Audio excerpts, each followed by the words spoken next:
Good evening and welcome to our series of inspirational stories. My name's Emma Last. My business is Progressive Minds, and this is our series for Mental Health Awareness Week. And the theme is inspirational stories helping us to talk. And I am delighted to be joined by the amazing Sian Hill this evening. So welcome, Sian. Thank you, and thank you for inviting me. It's a privilege to be here. So shall we start with the questions? So please, could you tell us about your mental health journey? It's been quite a long road, both myself personally and with my children as well. But basically, to cut a very long story short, I suffered 3 abusive relationships. I grew up around emotional abuse. So my mental health journey probably started in my teenage years. If I was to say that it wasn't even that I didn't like myself much. There were periods of my life where I hated myself. And the thought of any self-compassion or self-acceptance kind of went out the window. It was just about trying to fit in as much as I could and bury as much as I could. And I was very much stuck. I know you were talking to Nick this afternoon, so it's probably something that came out with her. But I was very much for most of my life stuck in there. But if I can just do this, if I can just achieve this, then maybe I'll feel better. Then maybe I'll feel more accepted. Maybe I'll feel more loved. And as a result of 3 abusive relationships, especially the last one, which lasted for 7 years, and I left about just over 9 years ago. During that, which anybody listening to this who has experienced an abusive relationship is absolutely going to get, I had periods where my mental health was at rock bottom. I experienced periods of self-harm. There was 2 times when I came the closest I've ever come to wanting to end everything. There was one occasion where I nearly did. And just something stopped me at the last moment, which it does for many people when they get to that stage, because it's just like you just can't handle it anymore. And it's been a long road. Like, I'm 43 now, so I can honestly say that probably for the first 40 years of my life I was struggling with mental health problems. It's only really been the last 3 years where, hand on heart, I can say that I haven't had any mental health challenges, and it's been incredibly challenging. It was incredibly challenging, but I've also seen it in my children as well. I've got three children who are now young people. I don't know how that happened quite so quickly, but it did. And all 3 of them have struggled with mental health problems, but especially my youngest. My youngest had a breakdown just before he was 12, and then he tried to kill himself. So I work with people who struggle with mental health problems as well. So as a result, I've seen mental health from a number of different angles. And for me, it's always you don't go get help because you feel that something's wrong with you. And reaching out and getting help is, as you know, is one of the most important things you can do. Like, we've been taught, haven't we, like society, we've had conditioned into us that reaching out for help is a sign of weakness. But actually it's not. It's a sign of huge strength. It takes deep courage to reach out and say, look, I'm not okay right now. I need some help and support. And that's how we get stronger, and that's how things change. So it's very much for me been a process of little steps over a long period of time. But things can change. Whereas when you're in the thick of it, you don't think it can change, do you? No. And when you if you look back, what were the sort of signs and symptoms that you that showed you that you were kind of particularly in a bad place, if that makes sense? At the time, and I think this will probably resonate with you and with other people listening as well. At the time, when you're in the thick of it, you don't think there are signs, do you? You tend to think that you've gone from okay to devastation in 5 seconds flat. Yeah. When in reality, it hasn't happened like that. It's been a very gradual process over a period of time.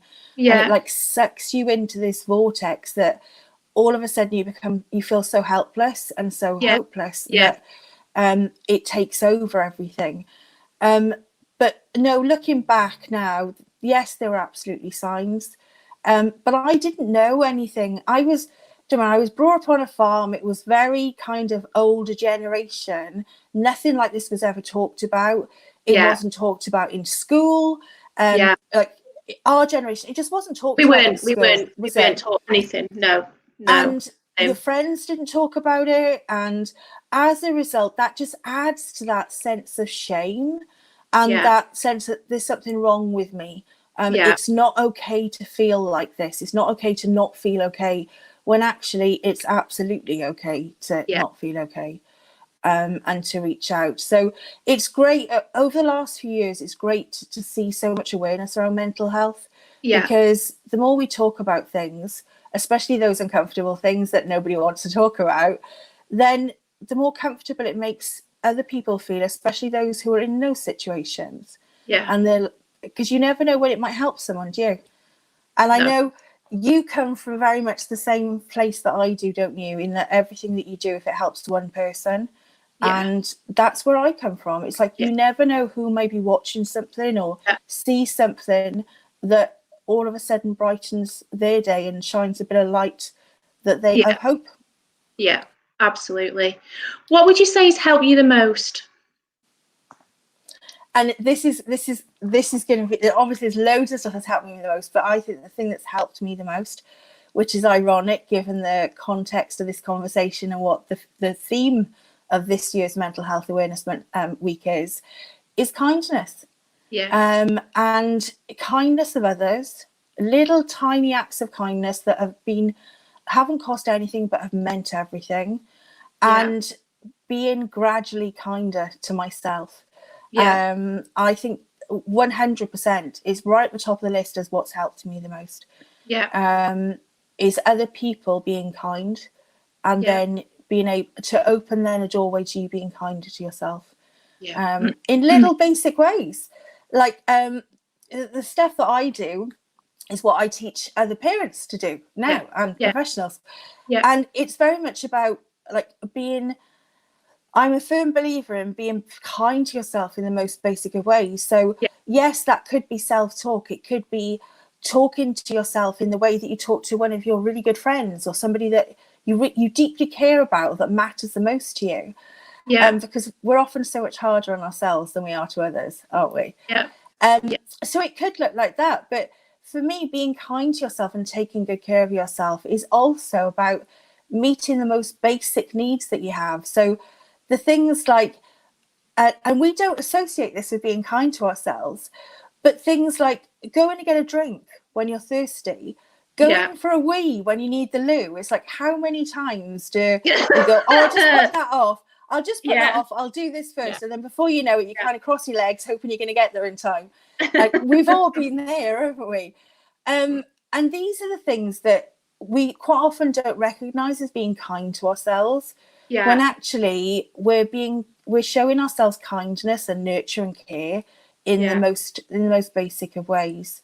And just taking one step at a time with it. I think that's got to be the two most important things for me, because the taking things slowly and taking one step at a time is hard, isn't it? Because we all want things to change tomorrow. We all want to, once we've got to that stage where we can't cope anymore, or if we want to make any changes in our life, we want them to happen tomorrow. And I use the analogy with people of, like, it's like running a marathon. It's like if one of your friends turned around to you tomorrow and they've never done any exercise, has barely walked anywhere, and they turn around to you tomorrow and say, do you know what, I've decided to run a marathon in 2 days. It's like, you turn around, you'd be like, don't be so silly. You're going to hurt yourself. There's no way you're going to make 26 miles. But we we treat challenges and we approach change and overcoming challenges that we face in that way. Yeah. It's like, and it's a gradual, it's taken a long time for things to get on top of us and get to a certain stage. Yeah. And it takes time to overcome those as well. And unravel. And kindness is a huge part of that for me. And it's like, we need to develop patience, we need to develop self-compassion, and that all starts with being kinder to yourself and to others. Because being, as you know, being kind to others can help you be kinder to yourself and lift you as well. Massively. So as you've kind of so beautifully led on, do you have one tip for anyone struggling in the current crisis? Absolutely kindness. It's like, absolutely kindness. What can I say? It's the for me, it's knowing that whoever you are, whatever your life looks like, whatever's going on, knowing that you're doing the very best you can with the resources that you have available in this moment, and that best is more than good enough.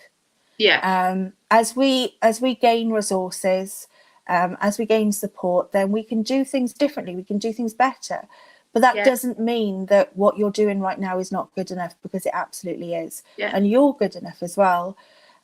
So I think my two top, well, I've got three probably. Am I allowed three? Go on. Go on. Am I allowed three? Yeah, go on. My first one would be recognising that you're doing the best that you can, and that's more than good enough.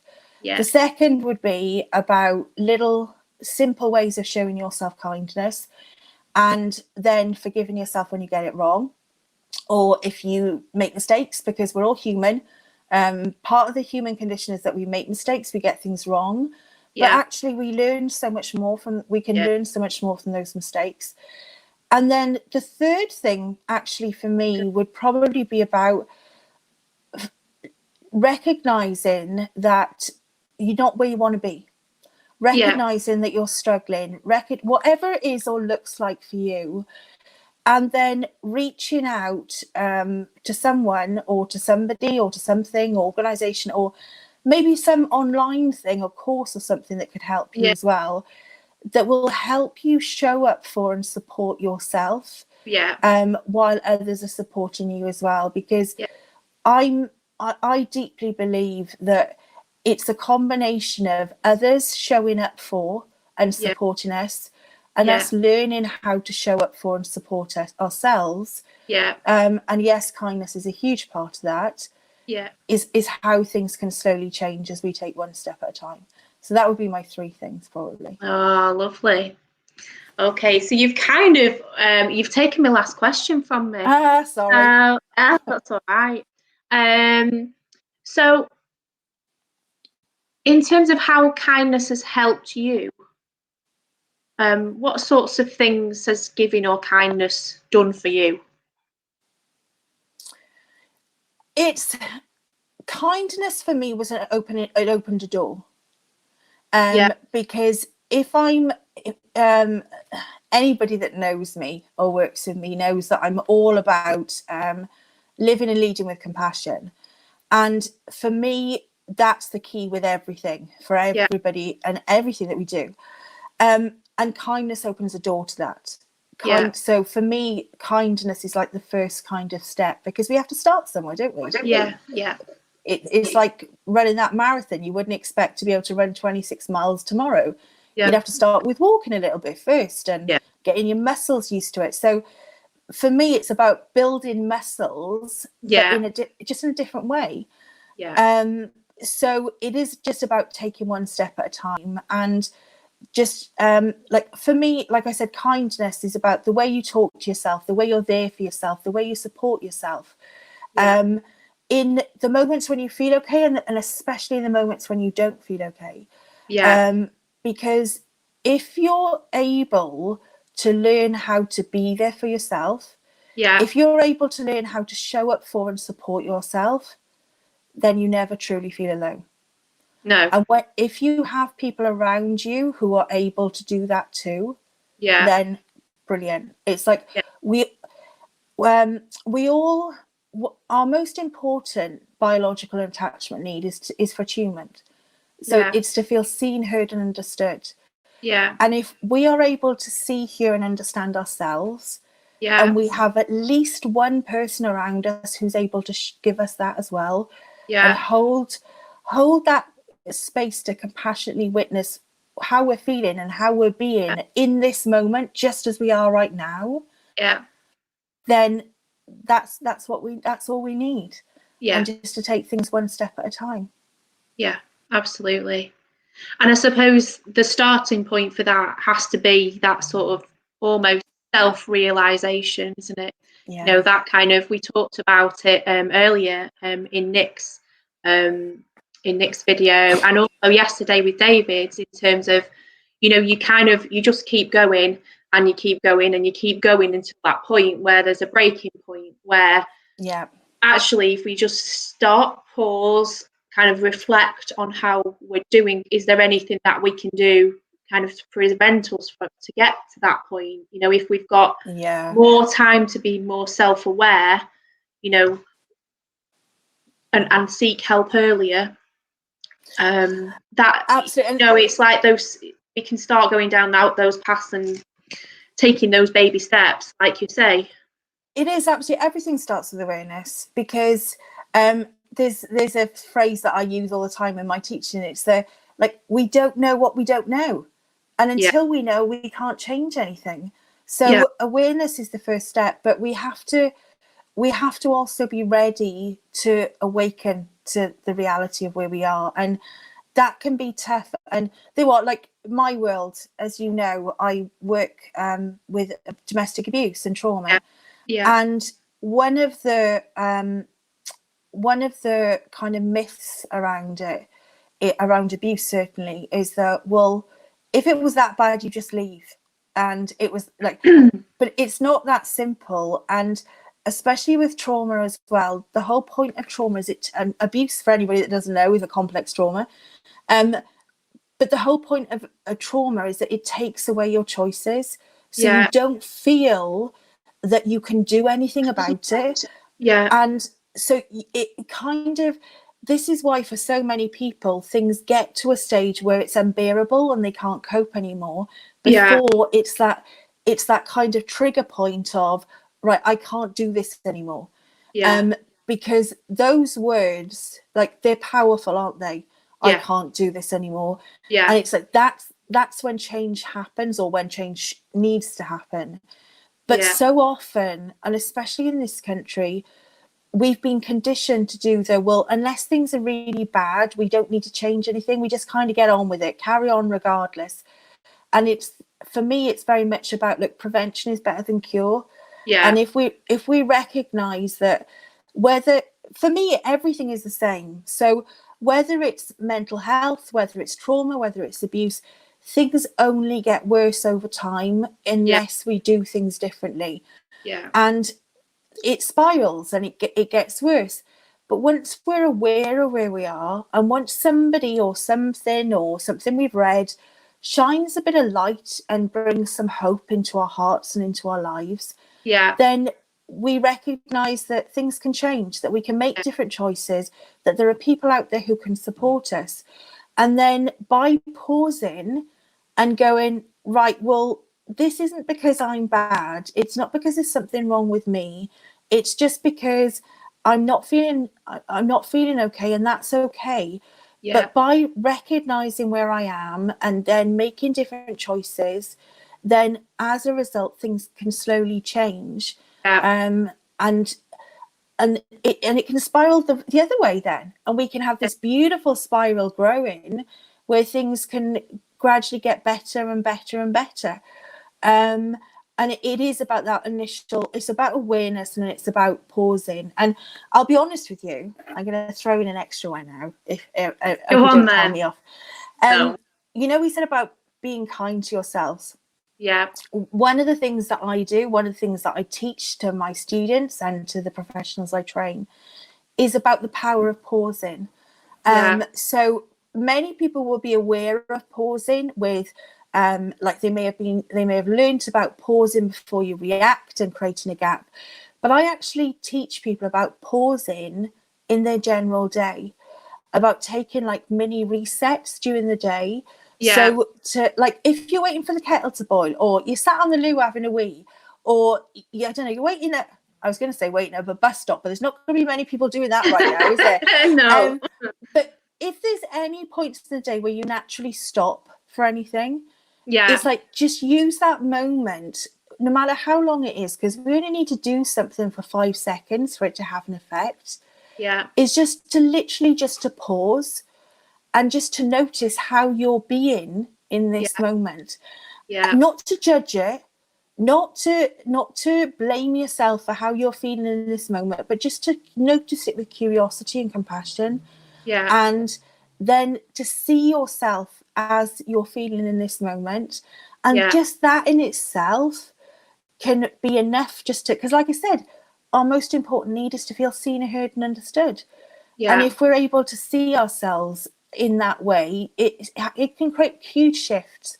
Yeah. And practicing that in the times when we feel okay is what helps then in the times that we don't feel okay. Yeah. Because That's something that I say, massively. Yeah. That, you've got to, whatever tools you're using, you need to get good at them while you're in a good state.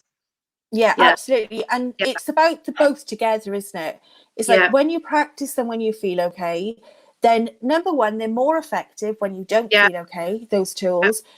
But those tools work quicker when you don't feel okay as well. Because if we get back to the marathon analogy, you're building those muscles, aren't you? So absolutely. it's like you just slot into it quicker, and it's more effective because you've been practicing it. Yeah. So yeah, pausing's great. Yeah. We all rush, don't we? When we got things to do. Yeah. Oh yeah. The more we've got on, we rush to the next thing and next thing and next thing. When actually just taking a few moments to pause, whether it's a couple of breaths or whether it's half an hour, it can be hugely impactful on our mental health. It can be hugely impactful on our emotional and physical health as well, but especially for our mental health. Yeah, and can help you kind of take control of your reactions if you start to understand and look at things that have happened within that day. That is actually something that I've actually planned in as part of my 5-day challenge in June. So yeah, a period of reflection, really important, and pause. Yeah, because we like, and this taps into the kindness thing. I say a lot that when we understand what's really going on for us, for other people around us, and whether that's clients, whether it's kids, whether it's friends or family members, then it opens a doorway to more compassion. Because when we understand that when we want to react, or when other people react to us, or we feel triggered by something, or everything is on top of us, it's just our body trying to protect us in the best way it can.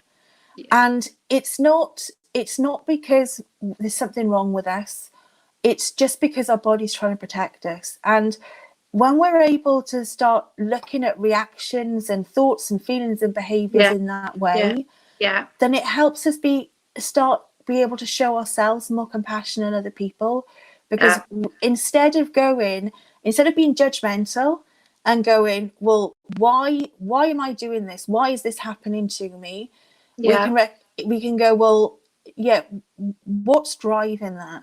Like, why it's just my body or somebody else's body trying to protect them. And then it's easier to lead from a place of kindness and compassion then. And recognize that we do have choices, that just because our body and our brain is driving us to react in a way that it's been conditioned to all of our lives, because like most of us, I'm guessing this has been something that's come up with other people as well, but it's like it completely blew my mind when I learned that like 95% of everything we do is unconscious, and 95% of that is driven by the first 7 years of our lives. The foundations that were created then, it just like blew my mind. And it was like, So this isn't something that I'm consciously doing. It's just something that my body's doing because it's trying to protect me in the way that it's learned how to. Yeah. And it's like, yeah. And just like learning a language or learning to drive or learning to ride a bike or training for a marathon, we can learn new things and we can unlearn old things. Yeah. And just because we're here, wherever we are right now, it doesn't mean we need to stay here. Yeah. But the only person that can make that choice is us, and we need to be ready to make that choice. Yeah. And until someone is, then trying to push them into making that choice can actually make things worse for them. Yeah. So they have to be ready. They have to be ready, because otherwise they'll defend where they are. Yeah. And right now, with everything that's going on in our world, Yeah. it's like kindness, for me anyway, kindness and compassion are the most important things, because this situation isn't going anywhere any soon. Yeah. For many, many people, it's a traumatic experience. And by the nature of that, it means that it's bringing up old unresolved traumas to the surface as well, and re-traumatizing, reopening up those. Yeah. And the more kindness and compassion we can have for ourselves and each other at the moment, the better. And we'll be able to ride these waves of uncertainty and chaos easier as well. Yeah, absolutely. Thank you so much. You're very welcome. Is there anything else that you would like to add before we finish up? I don't think so. In view of the fact I preempted some of your questions and I've been one step ahead. Right. Yeah, so key things really, compassion and kindness. And one step at a time. Yeah. Compassion, kindness, and one step at a time, and knowing that things can change wherever you are. Yeah. Thank you so much, Sian. You're very welcome. Loved having you. And as you know, as we say, if it helps just one person, then we'll both be happy. Yeah, absolutely worth it. Thank you. You're very welcome.